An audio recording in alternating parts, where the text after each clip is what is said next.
So yeah, let's get right into the nitty gritty. I was 90 years old sucking on somebody's mama's titty. Since I'm low on nutrition, I get a granny from Bingo to supply me a vitamin to help me with my iron. Welcome back to Chop Up the Yap, bitch. Episode 12. Yeah, we about to get right into these topics. Cheeks, brown nose, and the whole podcast. Speaking of cheeks and color, um,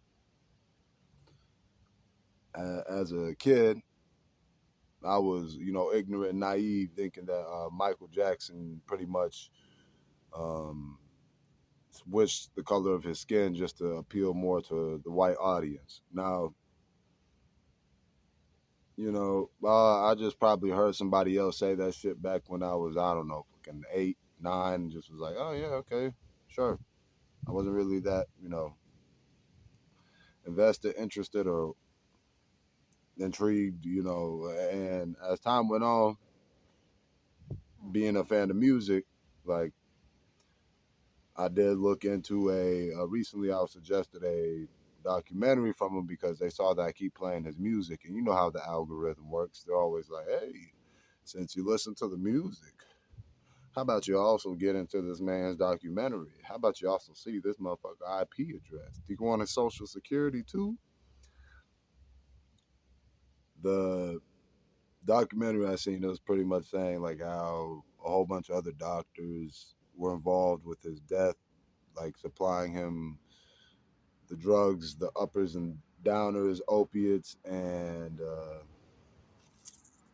I forgot the other word. But anyways, um, yeah, him doing that concoction for 20 years, they pretty much pinned it on this one black guy, the last guy that was with Michael when he had passed away. And they pinned it all on that doctor for the doing of these doctors that been doing it for 20 years. But at the end of the day, who does it boil it down to on who, it's also Michael Jackson's choices too.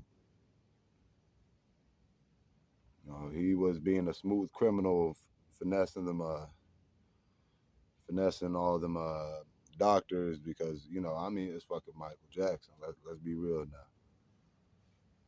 If you were a doctor and you feel like you could get a favor for a favor, like, hey, can you sign this, or can I get free tickets to the show, or you know, you probably get caught up in that rabbit hole with the smooth criminal himself.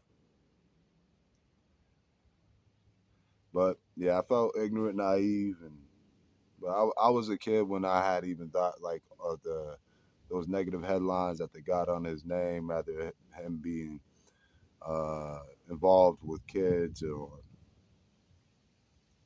the skin coloring, or those headlines, like believing it so like reluctant, or not like reluctantly, like I was over here like, yeah, Michael Jackson's a bad guy.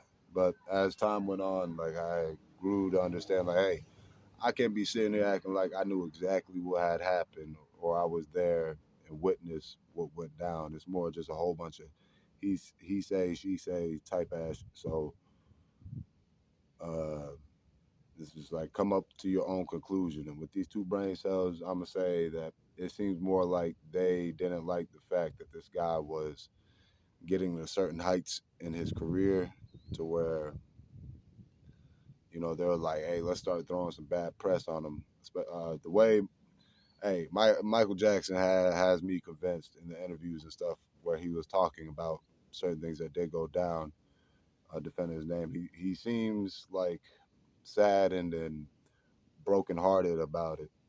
So I believe that the man is innocent. I don't think that he did it. Then again, I wouldn't be surprised if some real concrete evidence down the road pops out where what I'm saying is wrong and he's not innocent. Yeah, the whole him with the skin condition, he just had a skin condition. I seen a little clip of that. And the songs I would listen to by Michael Jackson would be like Remember the Time, Super. Hey, that song is super good. Which saying super good don't sound that believable, but it's an amazing song. And if you really want to feel that song, like you should try listening to it slowed and reverb. Like that brings a whole, it really brings a whole different feel to the track.